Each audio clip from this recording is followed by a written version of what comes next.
So this is Lecture 2 or PowerPoint 2, Lecture 3 for RN 205, and we were on dehydration. So dehydration in a child can be isotonic, hypotonic, or hypertonic. Most of the time it's isotonic. That means they've gotten dehydrated, they've lost fluids, but they've lost water and electrolytes proportionally. They've lost both. Most of this is going to come from the extracellular fluids, and because they've lost proportionally, their sodium is going to look normal. What you will see is a slightly elevated hemoglobin hematocrit, and that's just because it's dilutional. If you take fluid out of the plasma of the blood, you have more cells in the same volume. Kids who get severely dehydrated, our problem is decreased circulating blood volume, which is shock, right? Some of the symptoms you're going to see, kids get doughy tissue. If you squeeze a baby's thigh, it feels like squeezing bread dough. They get decreased urine. It's not going to be concentrated the way an adult's is. Maybe a little, but not like an adult. What they're going to have is infrequent urination.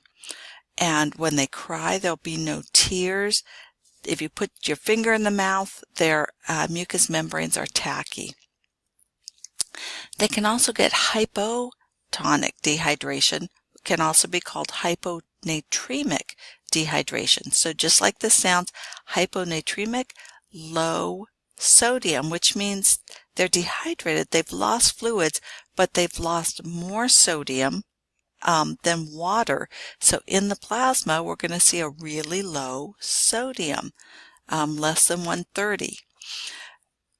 Because there's extra water in the plasma, but not inside the cells, we're going to see that water move from the extracellular fluid to the intracellular fluid, either into the blood cells or into the tissues.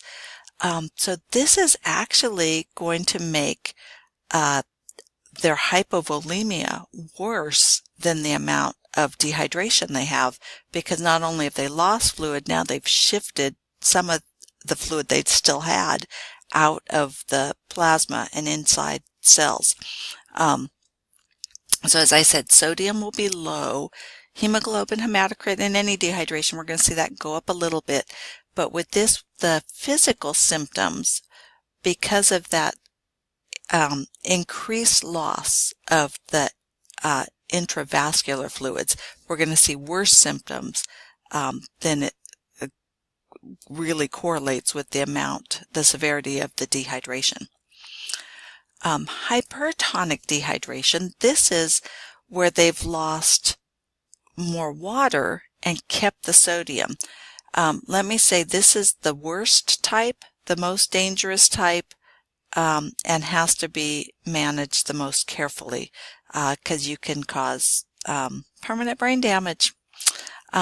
So anyway, so this we're going to see a high sodium, 150 or more. Because they're dehydrated, we're going to see that elevated hemoglobin hematocrit, but we've got extra salt, extra sodium in the plasma, so it's going to pull intracellular fluid, intracellular water in. So the shock is not going to look as bad as the dehydration actually is. But this is the type the brain tolerates the least, and if it's not corrected appropriately, if we just give a lot of hypotonic fluids, that can cross into the brain quickly and cause cerebral edema. So it's got to be managed carefully. So with dehydration, how do you know how dehydrated a child is? Well, patients' weight. That's our best indicator of how dehydrated they are. So we usually consider mild dehydration 3 to 5%, moderate 6 to 9, and then severe is 10 or more. So let's do this math. If we have a 33-pound, 8-ounce child, this was a couple weeks ago at a well visit, and now after all their vomiting and diarrhea, they're down to 14.6 kilos. Well, we've got to remember 0.8 ounces out of 16 ounces is actually 0.5 of a pound. So we've got to first take 33.5 pounds, switch that to kilos, and then what percent of the original weight did they lose, to how much weight did they lose, and what percent is that of the original weight? Whoops, I thought I had it there. Nope, I don't. Okay, but that's how we would do the math. Okay, so how are we going to try and prevent dehydration? Immunizations. We have an immunization against rotavirus. Rotavirus is the most common cause of diarrhea in children. Rotavirus is an interesting immunization, though. There's two different makers. One, you give it at 2, 4, and 6 months. The other one just at 2 and 4 months.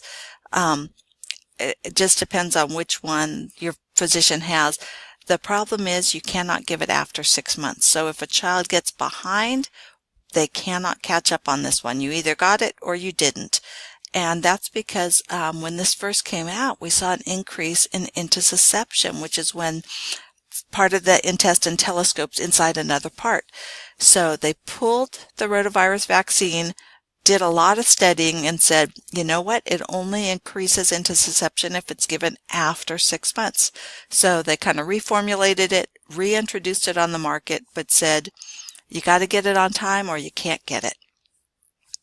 And then, right, diarrhea is really contagious. So our best way of handling anything infectious is good hand hygiene.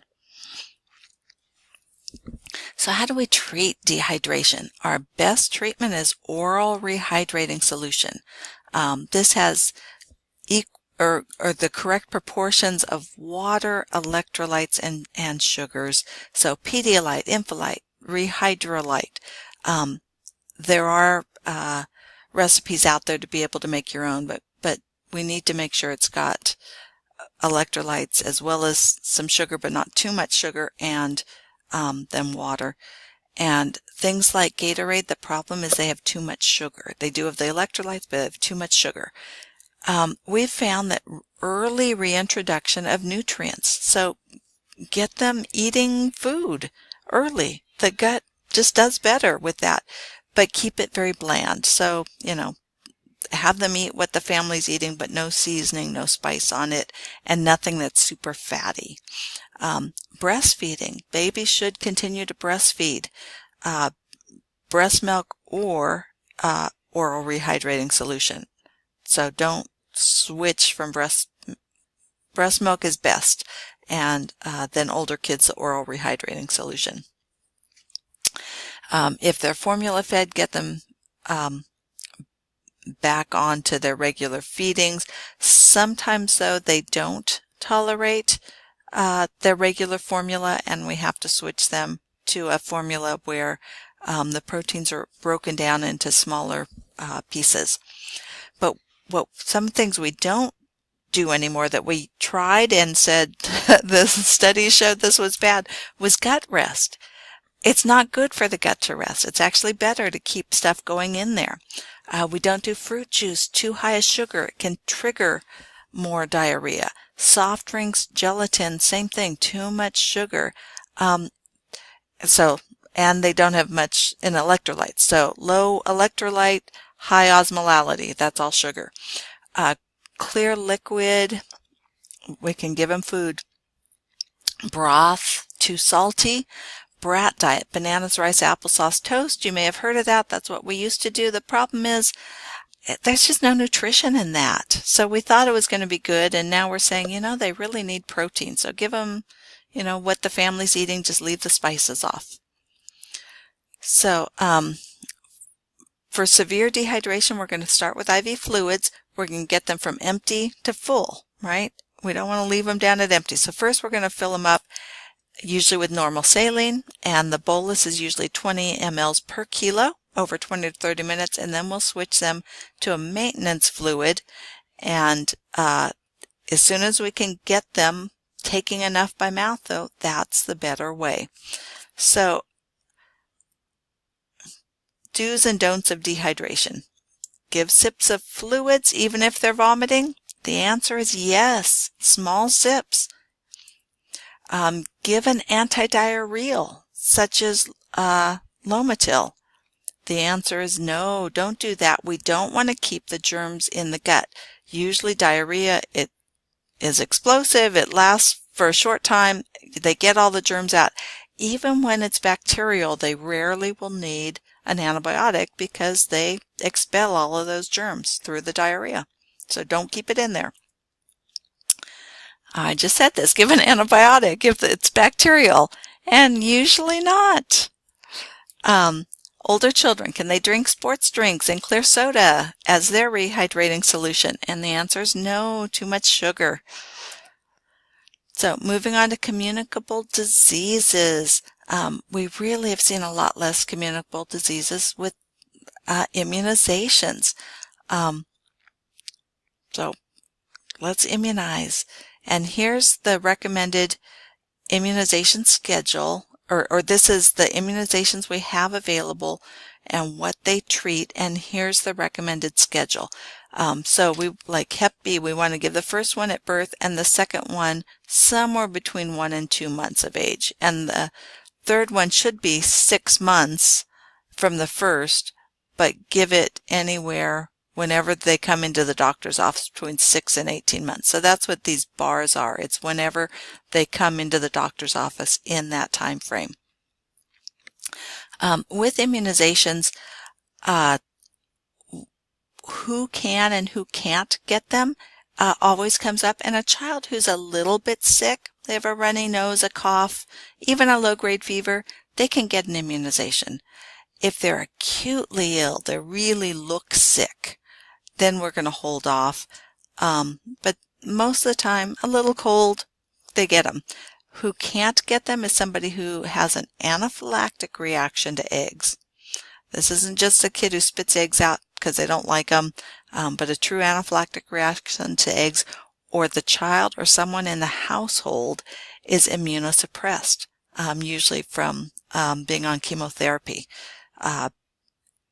In those cases, we're not going to give the live vaccines, and we only have a couple of those, MMR and varicella. So those won't be given if somebody's immunosuppressed in the household. So some of the things we can treat, chicken pox, and this is from him scratching and getting secondary infection. The pox are actually small. They start out fluid-filled and then scab over. Once they're all scabbed, you're fine. You're not contagious. We have a immunization for it, and our hope was that if we can prevent you from ever getting chicken pox, you'll never get shingles. So this is shingles.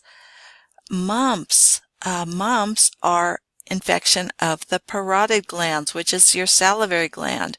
And the problem is, for a lot of males, especially if they get it later in life, it goes to the testes and they are left sterile. Measles, which is also in our MMR, this makes you acutely ill. And if you look here, 1 out of 4 people who get measles will end up hospitalized. Even with good treatment, some of them will die. This is a terrible illness and one that spreads easily. It's one of those airborne ones. All you have to do is walk down the hallway near someone. You don't have to get very close to them. Rubeola, which is German measles, this is our 3-day measles. And this isn't so much a problem unless a pregnant woman gets it, and then it can do terrible damage to the fetus. Pertussis, I have a video there, a YouTube, if you want to see what the pertussis cough looks like. Pertussis, the younger somebody gets it, the higher mortality is with it. And the problem is the immunization usually wears off by about junior high, so it's usually an older child or an adult gives it to an infant, and that's how they get it, because it's not, our airway's bigger, we can handle it. Pertussis is one of the few of these that's actually bacterial, so we're going to treat with an antibiotic. Scarlet fever, this is strep throat that's gone to the body, and there's our strawberry tongue that goes with it, and the rash.